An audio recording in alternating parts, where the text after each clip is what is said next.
I think that having an experience like this is different than what's being offered in general mainstream education.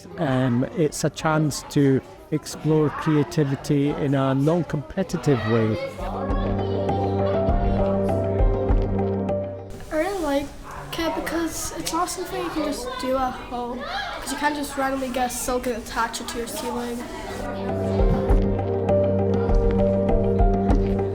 The main feeling is for them to be exploring a range of emotions, really. How to work as a team, how to work creatively amongst a group. That's amazing. I think learning the moves and just doing them in general is really fun to me.